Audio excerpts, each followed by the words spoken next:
ये बात है साल 2016 की। एस्टोनिया के चंद डॉक्टर्स एक पेशेंट के ब्रेन का चेकअप कर रहे थे। तभी उन्होंने एक ऐसी चीज नोटिस की जो आज से पहले मेडिकल साइंस में किसी ने भी नहीं की थी।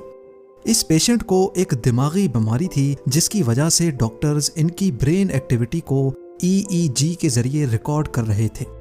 तो ये डॉक्टर्स के लिए एक रूटीन का ब्रेन चेकअप, यानी वो बहुत नॉर्मली पेशेंट का टेस्ट कर रहे थे जैसे दूसरे पेशेंट्स का किया करते हैं।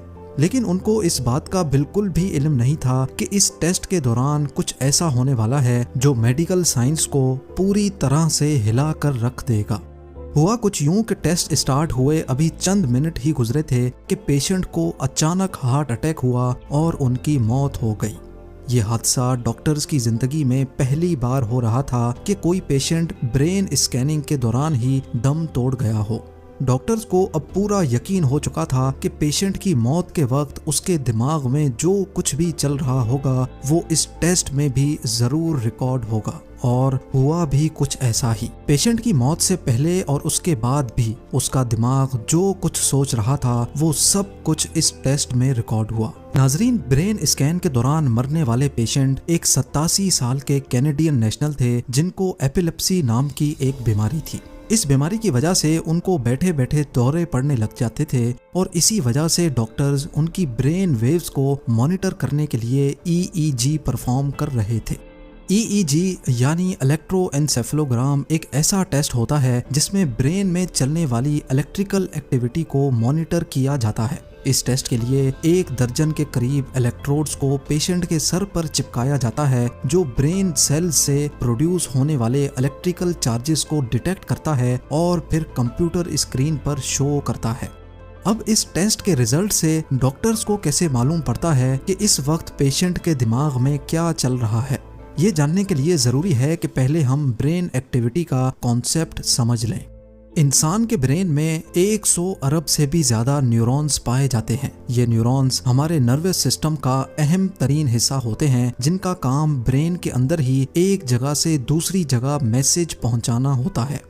ये मैसेज असल में एक इलेक्ट्रिकल चार्ज होता है जो ब्रेन के एक हिस्से के न्यूरॉन्स भेजते हैं और दूसरे हिस्से के न्यूरॉन्स ये इलेक्ट्रिकल चार्ज रिसीव करके उस मैसेज को प्रोसेस करते हैं और फिर बॉडी पार्ट को कोई भी एक्शन परफॉर्म करने का सिग्नल देते हैं। ब्रेन में हर वक्त इतने ज्यादा प्रोसेस एक साथ हो रहे होते हैं कि उनके नतीजे में बेशुमार इलेक्ट्रिकल चार्जेस एक जगह से दूसरी जगह मूव करते हैं। इन इलेक्ट्रिकल चार्जेस के मूव करने से वेव्स का एक पैटर्न बनता है जिनको ब्रेन वेव्स कहा जाता है। ब्रेन वेव्स का ये पैटर्न हर एक काम के लिए अलग अलग होता है जिनको मेडिकल साइंस ने अलग अलग नाम भी दे रखे हैं। अभी तक मेडिकल साइंस 5 किस्म की ब्रेन वेव्स को पहचान सकती है जिनको अल्फा, बीटा, गामा, डेल्टा और थीटा वेव्स के नाम दिए गए हैं। अल्फा ब्रेन वेव्स का पैटर्न कुछ इस तरह का होता है और इसकी फ्रीक्वेंसी 8 से लेकर 12 हर्ट्ज तक होती है, यानी 1 सेकंड में ये वेव 8 से लेकर 12 मरतबा तक बनती है। हमारा ब्रेन अल्फा वेव्स तब प्रोड्यूस करता है जब हमारा दिमाग बिल्कुल रिलैक्स्ड होता है। ठीक उस वक्त जब हम सुबह सुबह नींद से उठते हैं और अपने बेड पर ही लेटे लेटे रिलैक्स कर रहे होते हैं। या फिर अल्फा वेव्स तब भी प्रोड्यूस होती हैं जब हम योगा प्रैक्टिस करते हैं। अब जानते हैं बीटा वेव्स के बारे में। बीटा वेव्स का पैटर्न कुछ इस तरह का होता है जिसकी फ्रीक्वेंसी 12.5 से लेकर 30 हर्ट्ज तक होती है और ये तब प्रोड्यूस होती हैं जब हम अच्छी तरह जाग जाते हैं और अपने काम में बिजी हो जाते हैं। इसके अलावा बीटा वेव्स तब भी प्रोड्यूस होती हैं जब हम कुछ सोच रहे होते हैं या फिर किसी चीज पर कॉन्सेंट्रेट कर रहे होते हैं। गामा वेव्स की फ्रीक्वेंसी 25 से लेकर 140 हर्ट्ज तक होती है और ये तमाम ब्रेन वेव्स में सबसे ज्यादा फ्रीक्वेंसी वाली वेव होती है। हमारा ब्रेन गामा वेव्स तब प्रोड्यूस करता है जब हम बहुत ज्यादा एक्टिव होते हैं और किसी इंतहाई कॉम्प्लेक्स किस्म के काम को परफॉर्म कर रहे होते हैं। जो लोग बहुत ज्यादा इंटेलिजेंट होते हैं और किसी भी मुश्किल तरीन प्रॉब्लम का मिनटों में सॉल्यूशन निकाल लेते हैं उसके पीछे गामा वेव्स ही होती हैं। डेल्टा वेव्स की फ्रीक्वेंसी तमाम ब्रेन वेव्स में सबसे कम होती है। इनकी फ्रीक्वेंसी सिर्फ 0.5 से लेकर 4 हर्ट्ज तक होती है, डेल्टा वेव्स हमारे ब्रेन में डीप स्लीप के दौरान पैदा होती हैं, यानी जब हम बहुत गहरी नींद सो रहे होते हैं। डेल्टा वेव्स हमारी बॉडी में कई हार्मोन्स पैदा करती है, खास तौर पे ग्रोथ हार्मोन। ये वेव ज्यादातर बच्चों में पाई जाती हैं और जैसे जैसे इंसान बड़ा होता जाता है डेल्टा वेव्स भी कम होती जाती हैं। और अब सबसे आखिर में बात करते हैं थीटा वेव्स के बारे में।